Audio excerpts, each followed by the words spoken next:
All right, welcome to officially the Strength Coach Job Network's remote internship program that is now offered to be a self-guided program or self-paced program.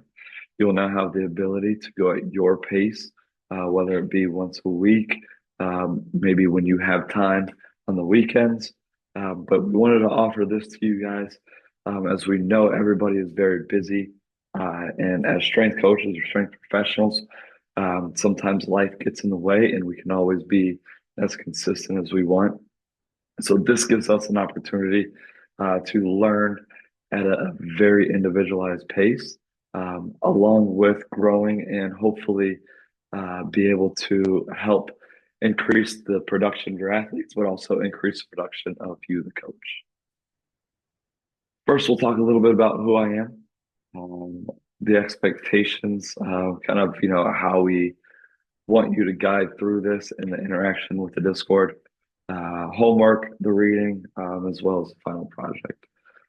Something you'll get a lot from me. I do love to read. This is something that, was instilled in me a lot. And one of the first people that, I read a lot from and learned a lot from, mostly because my mentors happen to be Buddy's mentors.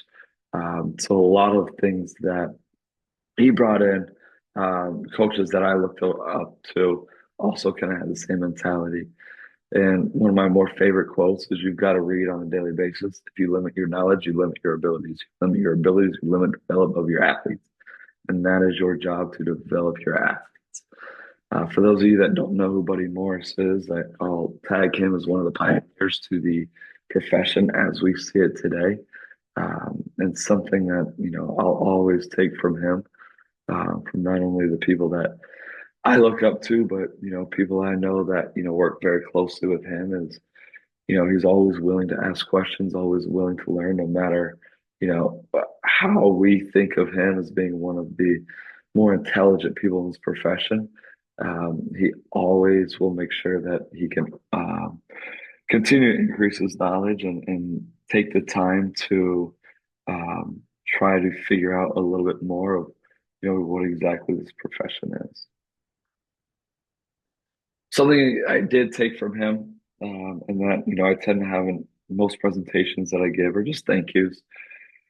I think this is highly important, especially within where we're at these days of with social media being what it is, and just the different avenues we can obtain our knowledge. And these are just people either are very close friends of mine, heavily influential people, or people that I've just never had in contact with that really kind of stapled a lot of ideas and moral principles that I try to abide by.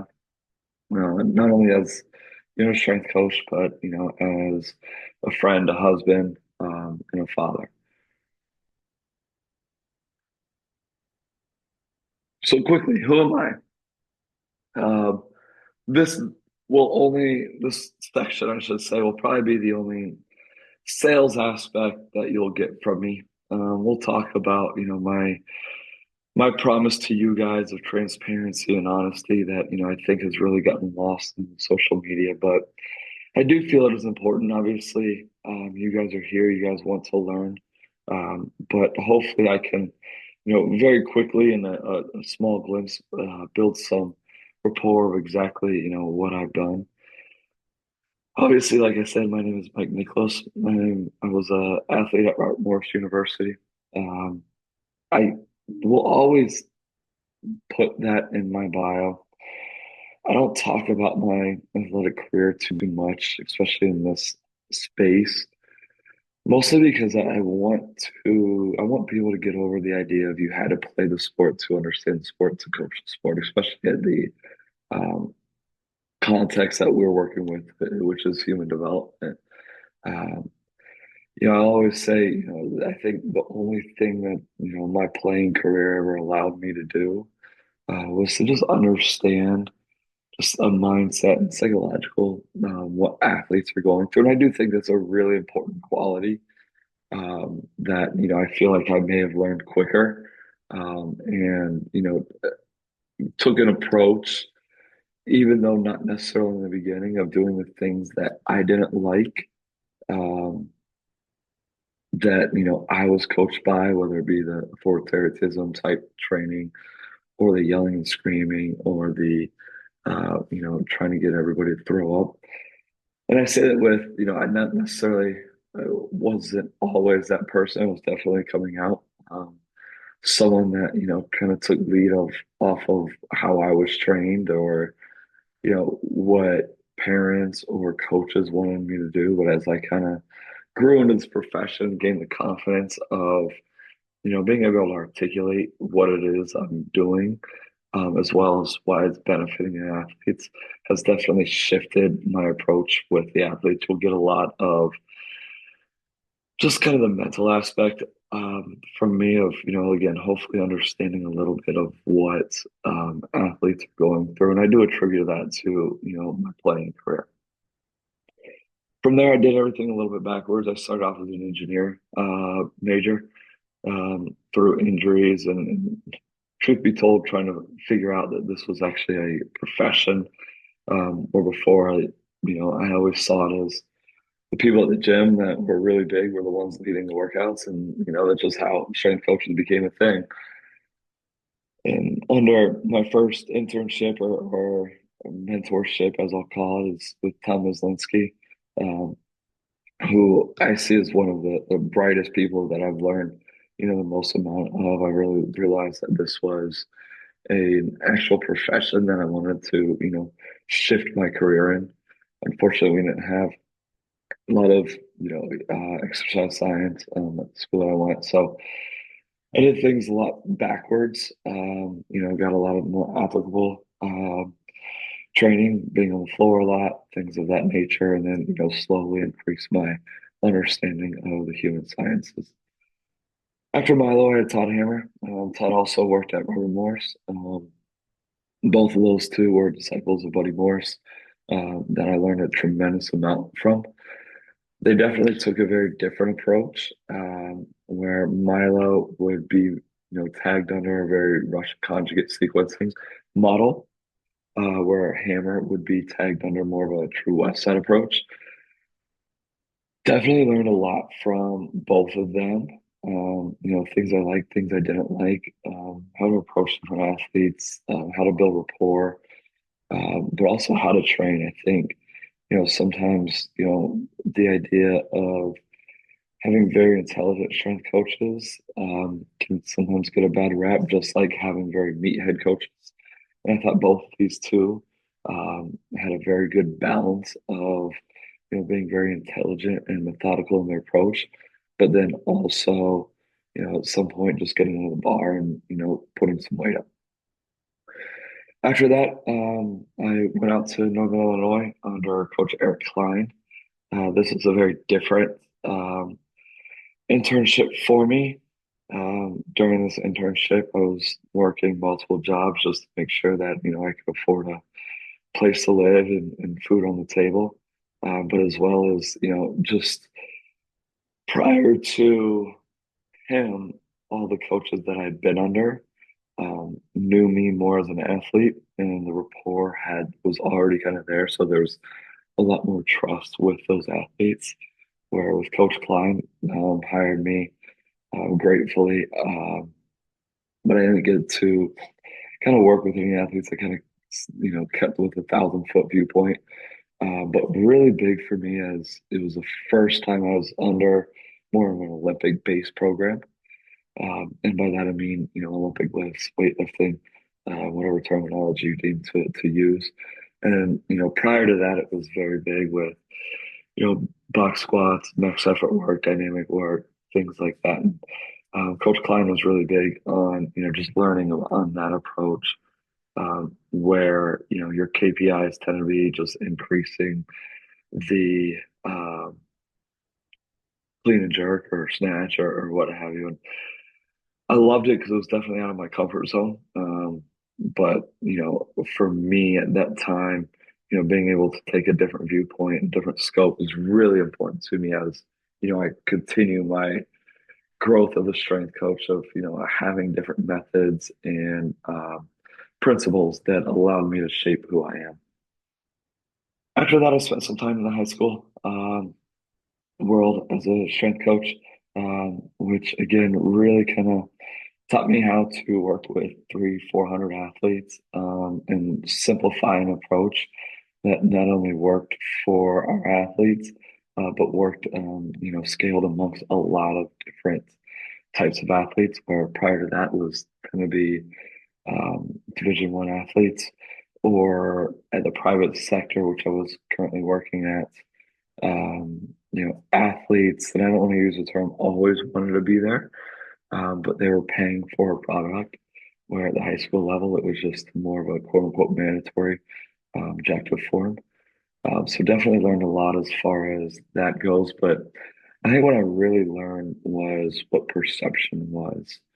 Um, this is when I really kind of started coming to my own as far as, the type of coach I wanted to be. And though I took it in a very methodical approach, of knowing I didn't have a lot of time from the field work to the lifting work, it was a very um, small dosage methodology that got some really, really good results. We're really happy with those results.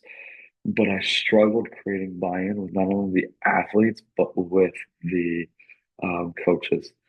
I remember one of the coaches after we showed them the results of the 40-yard dash. And he's like, that's awesome. It's incredible. But every time I looked at the training, it just didn't look like they were working hard. And I remember listening to that and saying, yeah, at the end of the day, it shouldn't matter if what it looked like as long as the results were there. And that opened my eyes to, the open communication, slowly starting the visual side of, keeping coaches up to date and not necessarily allowing them to make decisions, but doing a better job of asking foundationally what it is they're looking for in a program. I will probably say egotistically because, I just came from a Division One um, area. I, thought, this is who I am. I was a Division One athlete. I worked with Division One athletes. You should listen to me, and that definitely wasn't the case. So, learning that early in my career, this was a very not about always the, as sport coach would say, the X's and O's. It's not always about the results and numbers. That there is some, meet them halfway thought process that you have to go into. Currently, I'm the director of athletic development at Acceleration Sports Performance. I work with under two different facilities that are locally close to each other. But I oversee all the developmental side from ages 8 all the way up to professional athletes. We have an Olympian, we're a gold medalist. And I definitely think this gives me, a very big different scope to work within. Working with an 8-year-old to a professional athlete are very, very different. Um, for how we approach it and the different types of hats we have to wear. It's something obviously, in the private sector that I believe we obviously have to do more of is the sales aspect. But that doesn't mean that in the collegiate side or the professional size or, even in the high school size, like I just mentioned, that, there isn't a sales or building rapport to your athletes. I think we just were exposed to it more. It doesn't mean, so I think I got a lot more chances to fail or to have those communications and be able to articulate, from a very high level stance, all the way down to, talking to an 8-year-old. I've worked with anywhere from the NFL, so professional football, to women's, men's soccer, professional rugby. We've, again, had the luxury of, being able to work in a large space with a lot of different athletes, which again, I think goes back to one of the big reasons that I don't, go off, my playing career, talk about my playing career a lot. But I think with the amount of athletes that we have worked with, you start to realize how common a lot of the skill sets are. And I think that's a barrier that we'll always have to get across to a lot of sport coaches or parents or whatever, space that you're working within. Even to this day, and I've worked with a lot, and I tend to work a lot more probably with our professional soccer athletes than I do any other sport, but still trying to, open the space to high school coaches and their parents are still difficult with me because I never played the sport.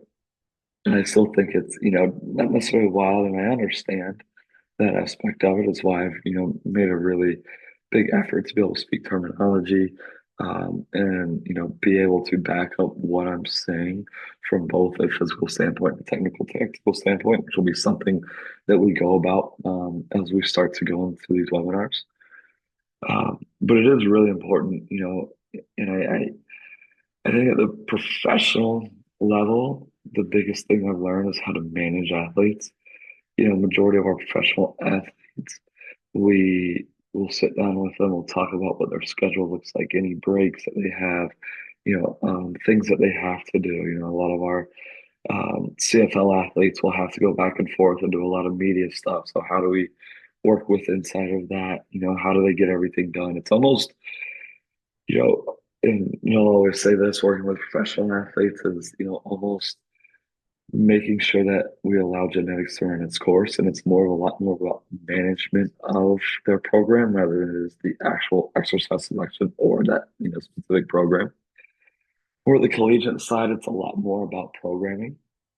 I think colleges and college athletes that will come with us tend to adhere pretty well. So they show up, they're consistent. So our ability to program really, really matters.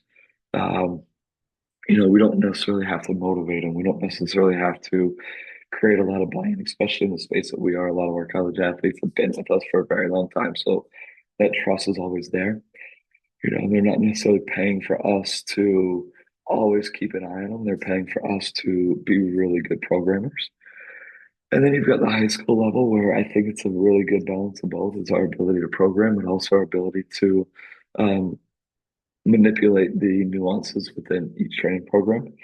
Um, and then you've got the youth level where, it's there to be more on floor. The programming may not need to be at its highest, getting athletes to sprint, run, jump, move in the most, different aspects and, opening the most amount of neurological doors at the earliest ages is really important for as they grow and have that developmental side.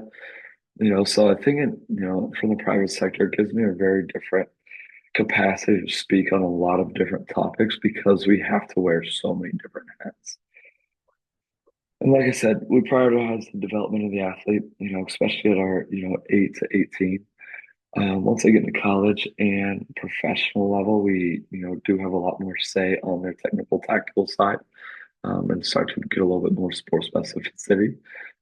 But we were really big on the general capacity of all of our athletes, being able to ensure that, they can handle more work capacity, that they can sprint at higher levels, that they can make decisions at a faster rate.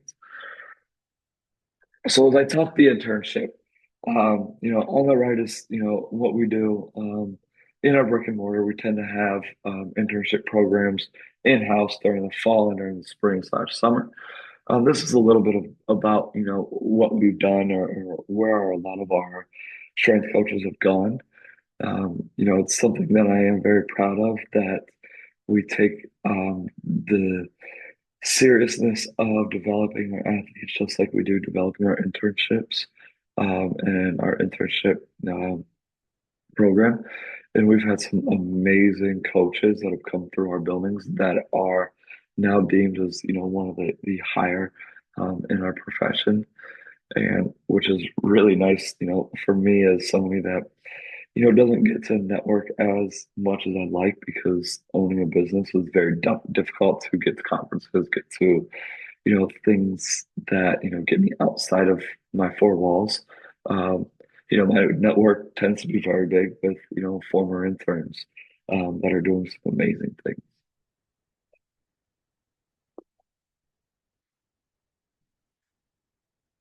And if you want to, find out a little bit more about me or just, who I am or how I speak, these are going to be the media side are going to be the free ones that you can, just listen, their podcasts or books that I've been in.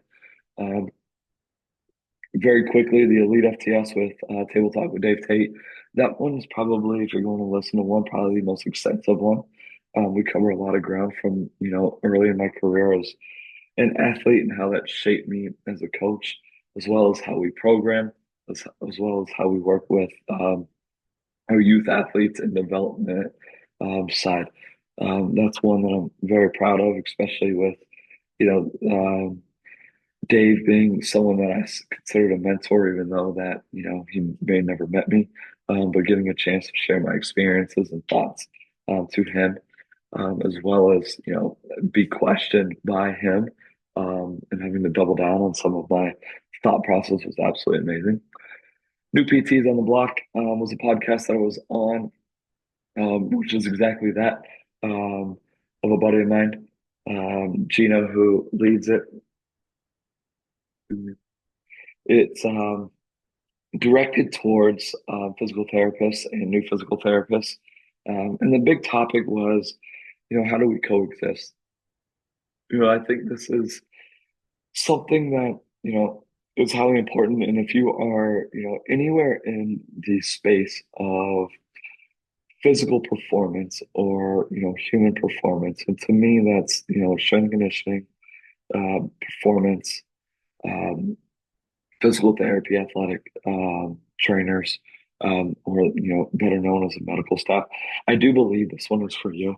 A lot of our interns are now physical therapists or even athletic trainers, and they did, and still do talk about, just the gaps that filling in from a strength and conditioning scope is really, really important, including my wife. My wife was a strength and conditioning coach turned physical therapist. And I think it just, especially when you look at exercise selection and how to progress clientele, I think this is a really good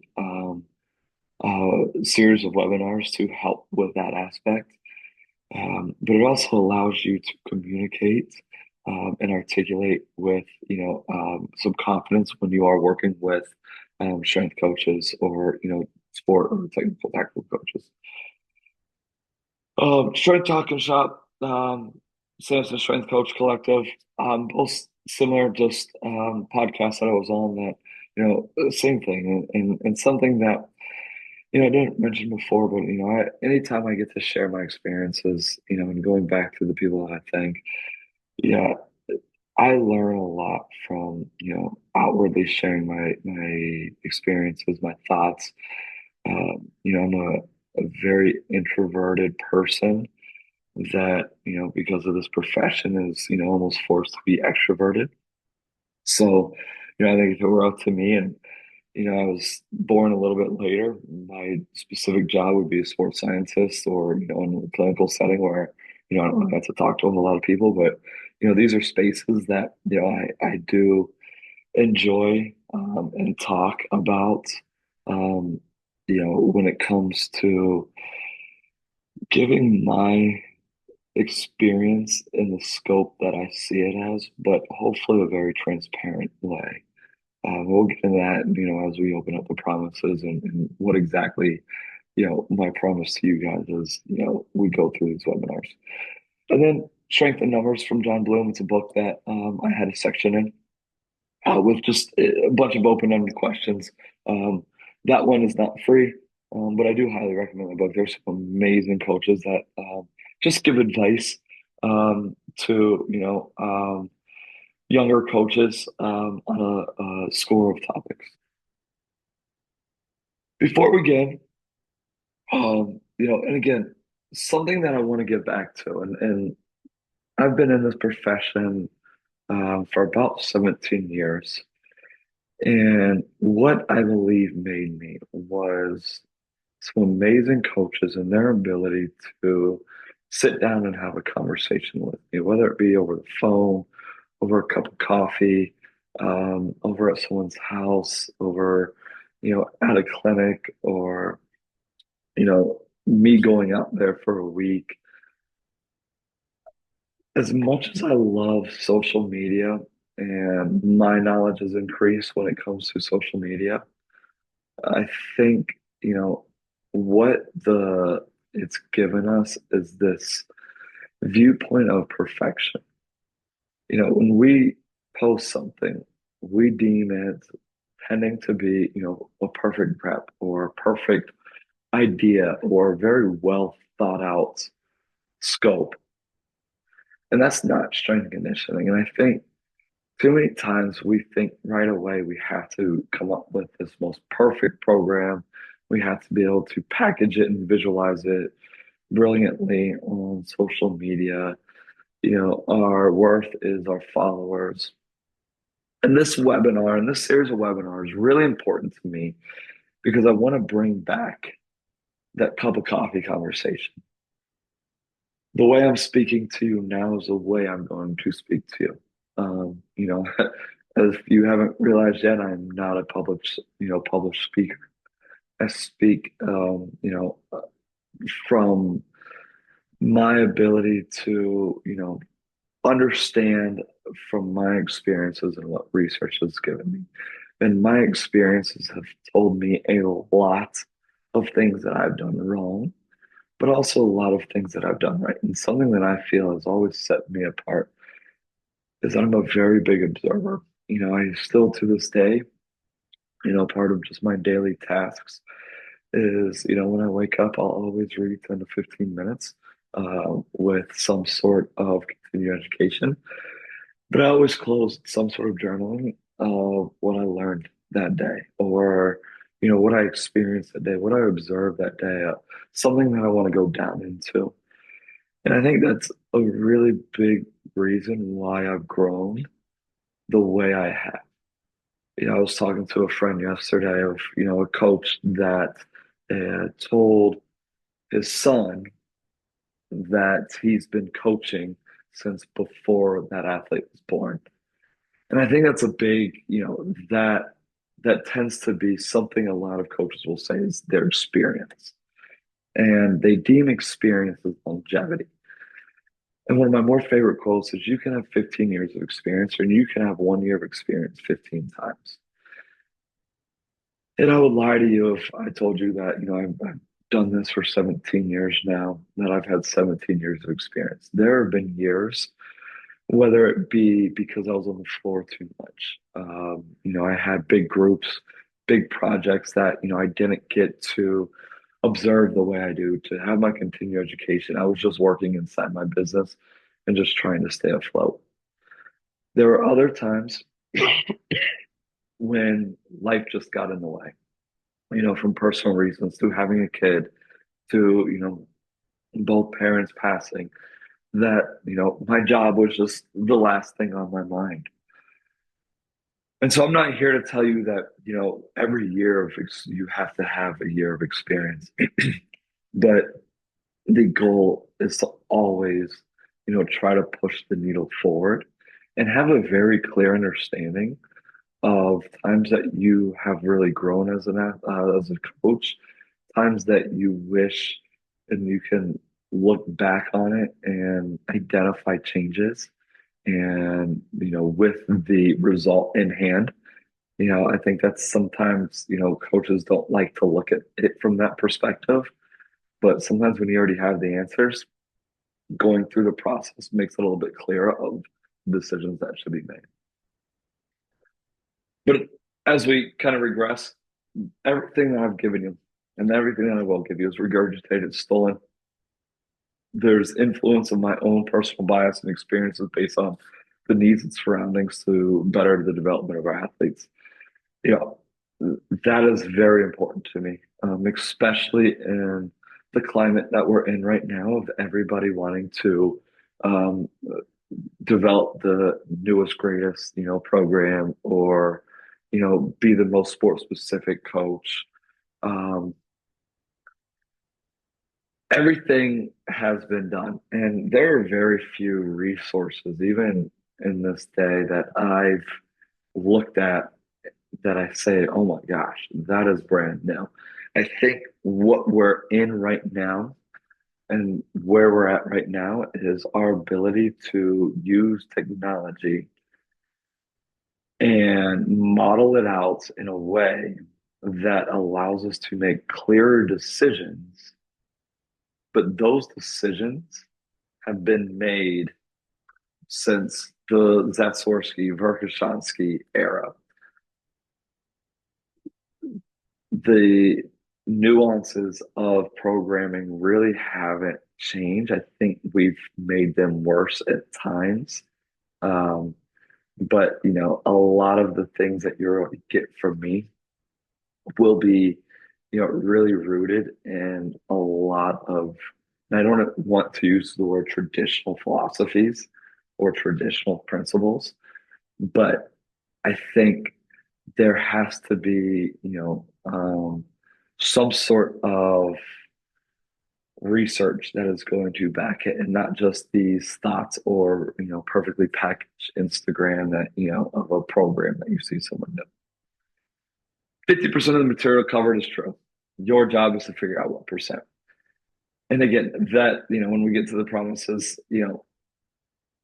I am fully well aware that what I learned back in 2007, 2008, a lot of it doesn't hold true to today.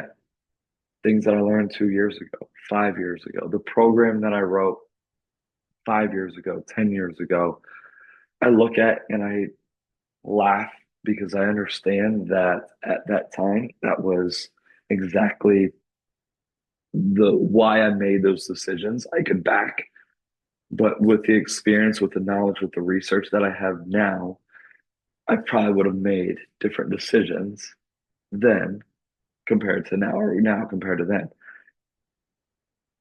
And anyone that tells you different to me is full of crap. We look over to the visual on the right, and when you look at the start, one of the oldest professions is, a contractor or building a house. And you look at, from, 16,000 BC all the way up to now and how it's changed. It doesn't mean that, in 16,000 BC at that time, that was a terrible house and people were, saying how awful it was. That was the best they knew at that moment. But they continued to grow and grow and grow and grow. And if you kind of think of this profession as we see it now, obviously there has been physical development since this early time, but under the collegiate side, under the private sector side, under the professional side, it's a fairly new profession. We're talking 40, 45 years of a profession. And I don't care what profession you want to use, or even if we use iPhones, the iPhone 1 compared to now, the change in development is gigantic. And if we think that in 40 years we already have it down and this is the best it's going to get, and the book that we just read has it all down and it's the most perfect program, we're full of crap. Next is question everything. We've set up a platform through the Discord that will kind of give you categories or, based on the webinar, to input any information, your homework questions. We want this to be an environment where we learn to network. And we grow as strength coaches. Like I said, it's very important to me that we have an ability to be transparent and provide a space where we can give our full, honest opinions based off of what I just said. But question everything, and I'll go back to when the tabletop podcast that I did. This one's recent, as I'm giving these webinars, it just came out about a week or two ago. But something I loved that, Dave Tate did was not necessarily made me double down on my reasoning, but he questioned it. And those of you that know him, and we're going to say, and I'm going to, confidently say, when we get to that 100, 200 years from now, he will be somebody that we talk about, especially in the strength game. But he had no problems questioning it. Whether it was he questioning it because he didn't understand it or wanted to get a more clear aspect of it, absolutely. Did he question it because that was different from his perspective? Absolutely. At no point did I take it for a negative side. But what it also made me do was it made me take a step back, rethink the question, rethink my answer, either A, go more in depth into it or pose it in a way that I could articulate it a little bit better. And that moves into if you have a question, ask it. As I told you, I'm a very big introvert. So, these spaces have been something that I've really tried to push myself into over the last 5, 6 years of, sharing my experiences. And I'm not afraid to question other people. And I'm not afraid when people question me. That's just the way of this works because we fully understand that we look at that first paragraph. Everything's regurgitated, stolen, and influenced on personal bias and experiences. Your job as a coach is to provide reasoning why you made the decision, what, and why you did it. Are you backing it because previous experience? Are you backing it because of research? How are you, backing why you thought and made those decisions? Or are you looking back on it and you say, I probably could have made a better decisions. So I want you to question your own stuff, my own stuff. We look at the ability to debate, and I say this as someone that was on the debate team in high school. There are very few models and methods and ideas that I can't argue both sides. Um, and that's something that's very important to me. With, you look at a squat, for example. A squat can be an amazing staple, and it is a staple in my program for the majority of the part. But knowing what it doesn't do allows me to fill in those gaps for what it does do. My promise, and I've mentioned a couple times, there, something that I use and that I love from Todd Hammer, that I learned from him is his ability to be confidently transparent. And I use this in my own career as someone that comes from the private sector side that, has to tout that they are the best, they are this, they are, will always get the best results and everything. That what has made me hopefully successful and someone that has a resume that I do. A big attribute to that is because I've always been transparent with the athlete of telling them what I can and cannot do, of telling uh, coaches, when it comes to our interns, what we did right and what we didn't do right and where we would have changed. And that is really important to me and something that I want to bring back into this profession when it comes to the networking side is take out the perfectly packaged social media platform, take out the perfectly packaged research, and get into exactly what this profession entails. And it's taking the information that you have and making the best decision that you can at that moment, but having the framework to be able to quickly make decisions and adjustments as you develop your athletes. You're going to hear right, wrong, more right. You're going to hear things that I did right. You're going to hear things that I did wrong. You're going to hear things that I wish I would have done or that really worked out for me. And at the end of the day, the big reason we're doing this is the live, learn, pass on. And again, I take that from Dave Tate. That is really important for me. And it's why you are getting these webinars, but also the framework and the structure to continue the conversation outside of these webinars. I want this to be a conversation. I want these to open up to a plethora or a score of coaches that want to help you, but also are willing to ask the question, how do we make our athletes better? At the end of the day, this is what we're here for, is to develop your athletes. Expectations. Like I said, and this is the third time we've given a lot of these webinars, or fourth time. beforehand, we always did a set time and a day and, gave weekly. And the biggest feedback we got was information was awesome. We loved it, but it was just hard to keep up to date because of, we're in there. Um, you know, we want this to be something that you have some consistency for, but we also know, the job that we have, some days, some weeks, some months, you have a lot more time. Sometimes you have no time. And so this is going to be a self-paced program that you'll have. You're going to get over 16 hours worth of me talking and webinars from a lot of different perspectives. We want you to stay on task, but open the rabbit holes. As you've already noticed, I tend to go on tangents. I tend to go on rants. I tend to navigate away from, certain topics. I always try to bring myself back.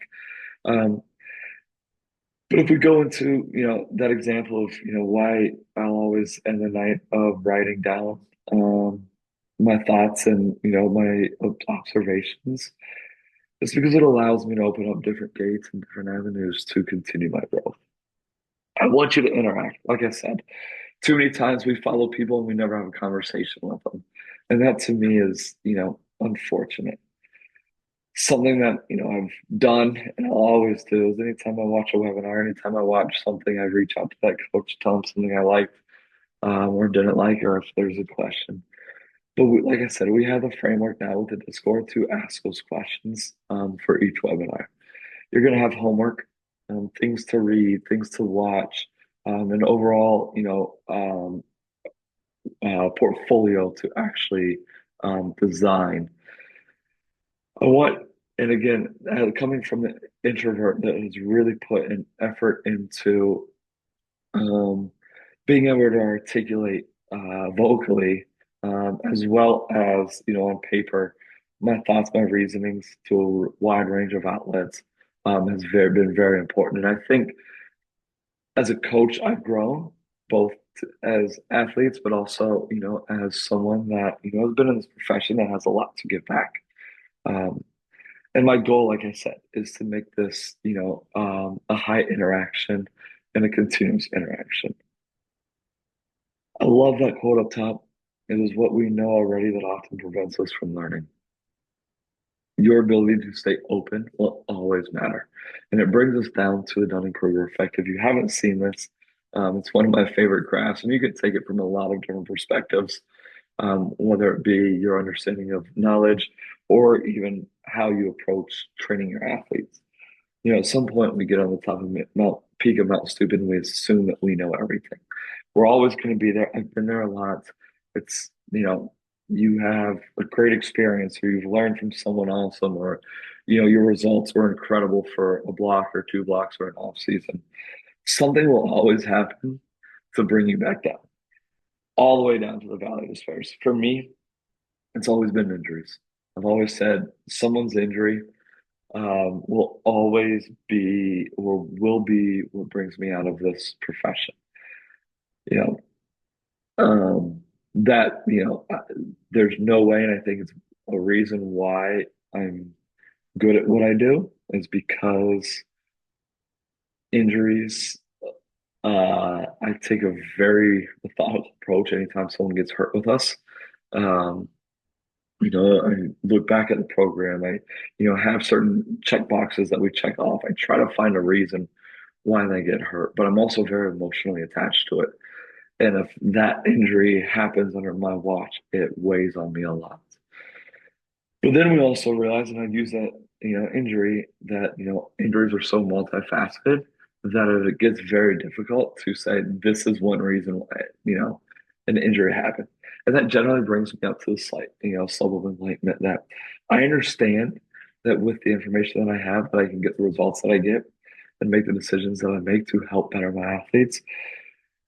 But it's a lot more, not confusing, but it's a lot more depth than just number, sets, and reps. And then you move yourself all the way up to, plateau sustainability. Your goal is to always stay in the slope of enlightenment.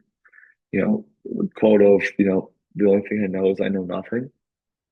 and your drive to want to learn will always continue to help keep you at the slope of enlightenment. So the curriculum, after we get through this, it's going to be more than a weight room guide. That's something that's really important to me, even considering that the weight room is highly important to me, and one of personally one of my favorite places to be. Next webinar is going to be an overview of our program. I thought this was really important, and I'd say it, in the webinar, and this probably easily could have been the last webinar as it is the first, but I want to give you guys, a 1,000-foot scope of how I program, who I am, where I come from as a programmer, and get into the talks of reverse engineering. I think that's something that's highly important, that we fully understand. And as I told you before, I'm an engineer background. So reverse engineering is something that's very important to me when it comes to, how I kind of go about life. Second webinar is principles over methods. That's something, again, a lot of these topics are topics that I deem very important as coaches. With the abundance of social media, or, even when you work at a place, you tend to use the method that you're under. And a lot of times, that coach that used that method has these principles that allows them to use that method. And your job is to develop your own principles that will help you in your decisions to dictate specific methods. The hard part about being a method person is not all methods work for everybody. And being able to adapt, whether it be certain athletes, time frames, the amount of, off season you have, the type of in season you have. But if you're very principle backed, not only does that allow this to make you more marketable, if you say I'm only a West Side guy or a triphasic guy, and that head coach isn't one of those methods, you're not going to be as marketable. But if you have these principles that allow you to open up in multiple different spaces, it allows you to be a lot more marketable. The principles are timeless, methods are tools. And that is a very important webinar, if not, to me, one of the more important ones that we'll talk about. Next one's going to be a high understanding the high performance model. This one probably could also be the ability to communicate with other people in your profession.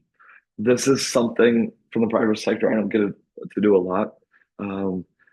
It does help me having a wife that is a physical therapist. I've also dove into a lot of return to play, and it's my opinion that the programs or departments that do a really good job with return to play also have a really good, strong, high performance model. But that's, being able to blend departments for peak performance. That's highly important. Being able to work with sport coaches, physical prep coaches or strength coaches, and also the medical staff. That's probably one of my more favorite topics to talk about, even though I don't get into it too much, being from the private sector, because I think it's, a very business front model that doesn't get performed the way it should be at a lot of collegiate professional spaces. Next one's going to be sports science. Think this is going to be the 101 of sports science and how to understand that, when you get into it, you're going to be a storyteller. And your job as a storyteller is to be able to visualize information that may make sense a lot to you in a very raw setting, but be able to visualize it that is digestible to people that may not have the background we have, that allows them to make more intelligent decisions. You're going to get a lot of what we'll say data influence over data backed. Not a big data backed person, just because, as I said, experience, bias, in your own, way of training, has a very big artistic component to it. So if you can take the data and allow that artistic component to help make your decisions, you then become a better coach. I also took the scope of letting this be the foundation as we build into get more technology based. I think sometimes with technology, we jump in too much and we get inundated with too much data. But the way I've tried to approach it um, is you could essentially open up a quote unquote sports and science department or a data influence department with probably less than $1,000 worth of equipment. So a lot of it's geared back towards, how you can use Excel, how you can use Google Sheets, um, but also some scientific methodology that allows us to find what peak power outputs is, figure out actually if what we're doing, we're saying we're doing using, effect sizes, um, transfer calculations. So actually knowing, we'll say that the squat works up to 1.7, but is that true to your program? Um, and actually how to do that. I think this is really important that we understand the sports science side from its more foundational part because now when you bring in NOR boards, you bring in GPS units, workload capacities, all the other technology, it all becomes a lot more simpler because you understand that it's not about the technology, it's about asking the right questions. After we get all of that, and webinar 1 through 4 is building the framework and the foundation of your thought processes. Then after that, you can start getting into everything else. It's not to say that everything else isn't as important, but I think once we get those, first few webinars out of the way, the speed development, the ecological dynamics, strength and conditioning, testing, all become a little bit easier to understand as you scale it to wherever you're at. Speed development, that one's just going to be purely speed development. We've saved the ecological dynamics and agility to a different webinar. But learning the rules to break the rules. Something that you'll get from me is, the training age that we work with, and that's 8 to professional. I say this all the way up to 8 to professional. Moving the needle on increasing speed and strength, and this will, is not necessarily a hot topic, but I think it's a lot easier than what we make it seem to be. We make it seem to be that, it's this got to be this crazy program or method that we're using to increase speed or increase strength or increase conditioning. Where majority of the athletes that we have in that space, and a lot of this is for field athletes and core athletes, not necessarily track athletes. It's its own sport that would be its own series of webinars. But in the space that we're working with and moving the needle of increasing the speed of your athletes is simple. And by that, I don't mean it's easy. It's simple. It doesn't have to be this crazy drawn out plan. Exposing them to high velocities, getting them the ability and robustness to expose to high velocities, a lot of the times will get your athletes faster. Are you going to turn a 5.5 into a 4.4 overnight? Absolutely not. Is there any program in the world that could do that? Probably not. But can you continue to move the needle faster or over time to increase speed? Absolutely. Is there a time and a place where pure linear speed needs to be dictated in the realm of sport? Absolutely. Getting athletes faster will be one of those jobs that, it is very hard to get an athlete that is fast enough, but there's also going to be a time and a place where you got to get them really good at their sport and take what you developed and make them specific to what it is they're doing. That's why we'll always say we learn the rules to break the rules. We'll start as track athletes. The first, block or two, if you were to look at our program, is going to look like a track program. We're going to get athletes really fast from 0 to 40, 0 to 60 meters. Um, as we start to get closer to a season or competitive aspect, they start to learn how to break those rules. How can they bend? How can they use their upper body to manipulate people? How they can, get in the drive phase without projecting out horizontally. Things like that that may have a little bit more approach to sport. So having that balance is really important to me. Ecological dynamics, and again, if there's something that I probably speak on the most, it's probably the ecological dynamics or agility. Being able to develop, those qualities, the strength qualities, the conditioning qualities, the speed qualities, and actually putting it into sport. Too many times, I think we, work on these block ideas of how do we get them to change direction? How do we get them to decelerate faster? when in reality, the strategies of sport dictate a lot of those. But when it comes down to it, agility will increase change of direction. Direction won't necessarily increase change I'm sorry. At the end of the day, agility will increase change of direction. Change of direction won't necessarily increase agility. And it's a component that we really hold true to our ideas and principles.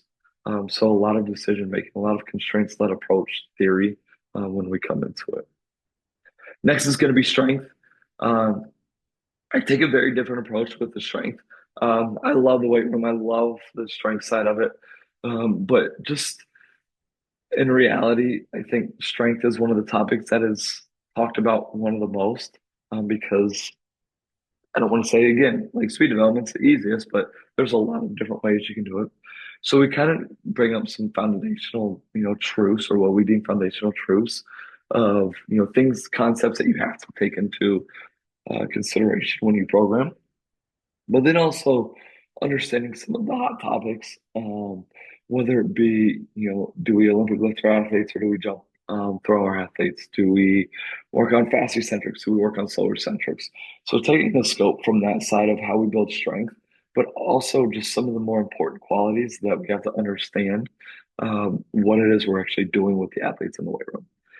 Conditioning, um, I think kind of one of the lost arts of this time frame, uh, rightfully so, with the way we've kind of used conditioning as a mental toughness tool and not an athlete's ability to run at higher speeds, have higher work capacities, and recover from bout to bout, day to day, week to week, training session to training session. So taking a very, simplistic approach to the conditioning side of it and how we can actually integrate it within the training atmosphere. Testing and measurement, something that I think we as a community need to get better is, not necessarily having testing weeks, but using our training to continue the questions or provide answers to make better decisions throughout the year. I don't think anymore we need a pre-test and a post-test, um, and spend a week for it. I think now with all the technology and, things that will show you how to use, how we can actually bring it in and always have this ongoing training system that has checks and balances to make sure that your athletes are going in the direction that you want them to go. And then lastly, lessons learned. Roads lead to Rome. Some are just harder than others. And this is just, from someone that's been in this profession for 17 years now, things that I wish I knew earlier that I would have put more emphasis in, or that I'm doing now that has, continued some success that I've had. Then we've got a final project. So your final project will be to develop a portfolio. It's going to be awesome, especially for our newer coaches, that it's going to help, lay out the foundation of, showcasing what you've done, the growth and the current work that you'll have. This is an ongoing process. You'll see mine on the sheet right now or on the slide right now. This has probably been updated. Designed this probably about 6 or 7 years ago. This has probably been updated 10 or 15 times. As I've learned more, as I've created better models or systems that have helped me um, make better decisions for our athletes. It's definitely going to differentiate you from others. If you go into a job interview, instead of just having your resume, you can hand this to every single person and they get a much clearer idea of who you are and what you've done. It facilitates networking opportunities. I've given this out to a lot of different coaches. Example being, I posted this on my Twitter, and I had anywhere from 5 to 8 NFL P4 coaches follow me, as well as a couple actually DM me, just introducing themselves, which was absolutely awesome, just because of me presenting some of my work. It also gives us an idea of self-reflection. There's been a couple of times that I've changed this, that I've looked at it and I've said, hey, this isn't right now. Maybe what I've been using, but it's not the best product. And that ended up being the rabbit hole or the developmental side that I've gone down. So this is something that will be a continued ongoing process as we develop, a 4-week program, a speed program, principles. We've manipulated this curriculum to be able to design this. All right, now we'll get into our first topic, which is being more than a weight room guy. I think probably many of you, like myself, love that weight room. And it was always said to me, always go in with the understanding that your athletes will not like the weight room as much as you like the weight. And I do fully understand that. And hopefully that, this conversation kind of broadens that a little bit more. But I think too many times are the people we surround ourselves with, sport coaches, the medical side, parents, even athletes, just deem us as somebody that lifts weights. And I think it gets a really slippery slope because of any part of what it is, someone feels like they have say, because at the end of the day, everybody has been in the weight room. Everybody's probably seen growth from, increasing strength in the weight room if you're in any sort of sport field. So it's hard for people not to feel like they have a seat at the table to be able to tell you how things should happen. And that to me, in my opinion, is one of the more frustrating conversations to have, that we're more than just picking up barbells, putting them down. But hopefully, with the, curriculum through academia, through, our continued education, through our experiences, the scope that we've been taught to look at development allows us to look at things from a very different perspective and help make some really important decisions, whether it be from, growing into a director role, whether it be having say of what practice structure should look like, whether it be the return to play side. Um, but I want us to, have the concept of we're not just this sets and reps person, that we, have the knowledge and understanding way beyond, how much every athlete squats. And just some key thoughts that, I find it highly important that we go in is the term anti-fragility. And this will be a recommended reading. It's not necessarily in the scope of strength and conditioning, but I think it pertains to our job um, and our life, to be completely frank. And one of the big key topics he talks about is, resiliency and robustness um, tend to resist growth. If we have a robust athlete or a resilient athlete, they're not going to get hurt, or, they're less likely to get hurt. It never talks about, are they actually getting better?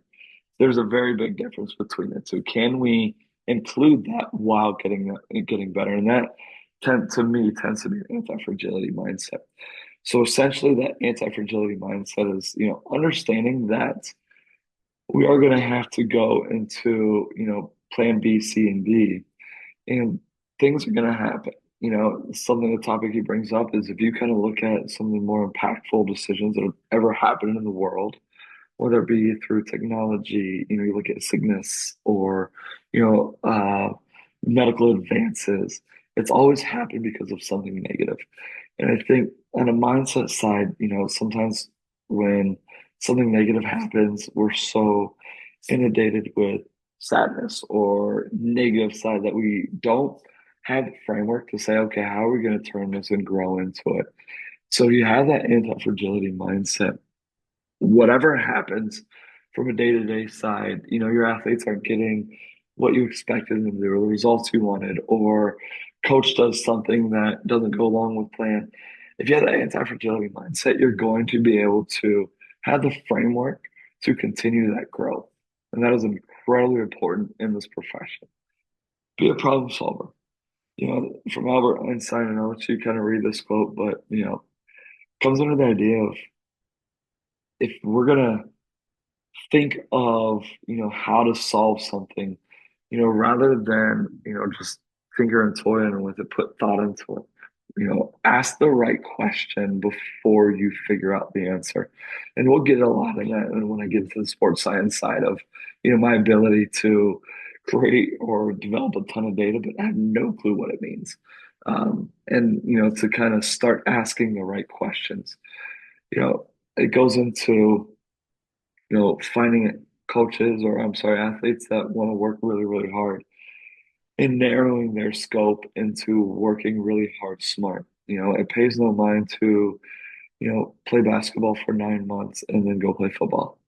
Even though you worked your tail off for nine of those months, if it was in a completely different category, chances are you're not going to get better at what you're actually doing. Same thing goes with, developing athletes.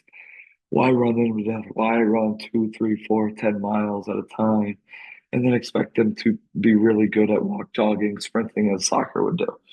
So asking the right questions and developing that framework of asking the right questions is highly important. Observe. Um, like I said, I think something that's always set me apart is to observe.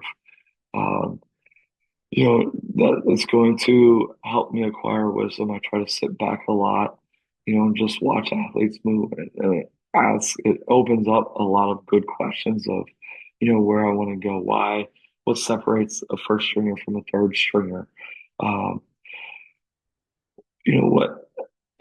what can create, I know I said, using a resilience or robust, but, in this term, what is going to help create a more robust athlete, observing that is highly important. What is going to make a better athlete.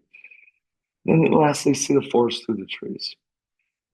You know, I, I tend to, I think a lot of athletes, if you're asking them, make me seem a very serious person. I'm not a serious person. I just get lost in my thoughts a lot.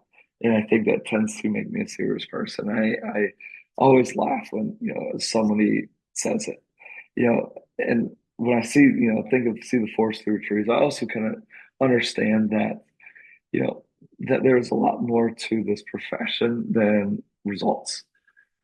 I'm a very big results person. Results matter a lot. But how I treat athletes, how I treat coaches, how I treat staff members, how I treat people around me are really, really important. And I understand, coming from a time where I wanted to do nothing with sport or strength and conditioning, and I worked at Verizon Wireless, and the job paid off, and it's still to this day. I was making more at 24 than I was ever made, but how I was treated made me hate that job. And it showed in my results and it showed in my desire to want to get better. And yes, results matter. Results are going to what keeps your job, but to be a better human, to treat humans better, is going to make sure that those results last and you continue to get them year in, year out. So your homework today. So it's something that we've all probably done in, academia or that we've done right now is you're going to create a 4-week training block, purely in the weight room, purely strength. Don't do jumps, don't do throws. If you're Olympic based, go ahead and throw the Olympics in there. Um, don't do running, sprinting, anything. Just 4-week block can be any sport. I think this is your job to challenge yourself. If you're a football player or you are only working with football, get outside, work with baseball.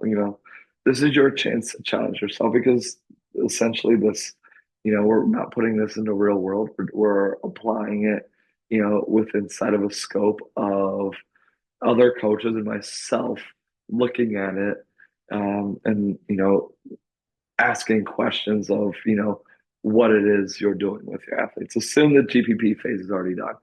That, getting your athlete, I think it's 4 to 6 weeks post competition phase. Take notes on where you'd want to go with the training outcomes. I'll say that a couple of times.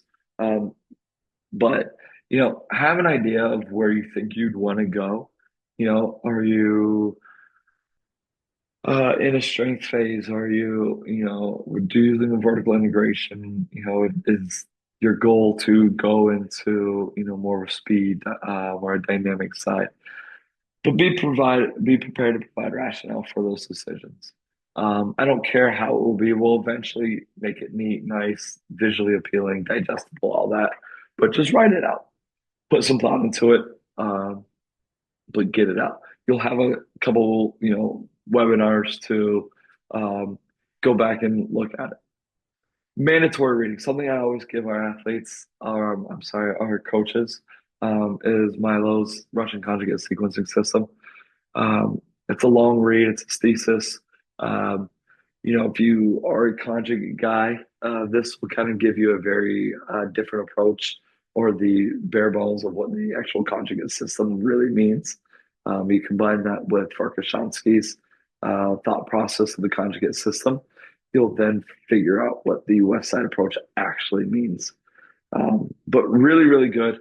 It has the understanding to from a long-term athletic development side, but their ability to shorten that from a component of, within a year or 2 years or 4 years.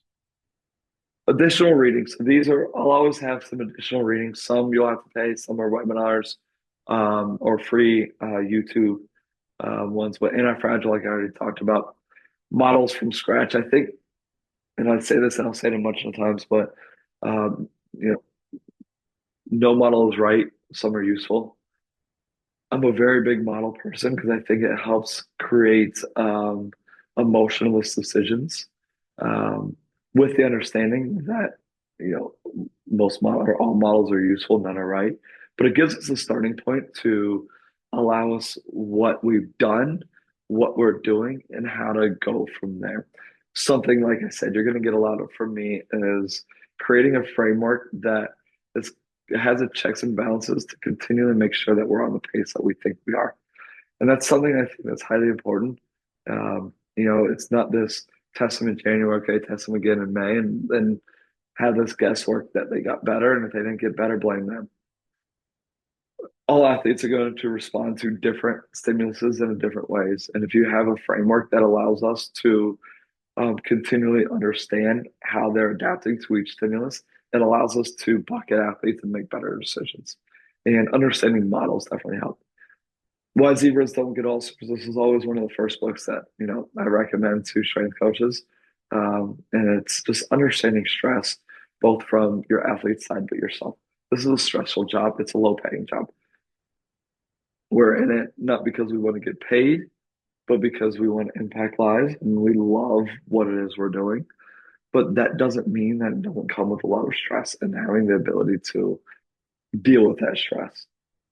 And then lastly, Poor Charlie's Almanac.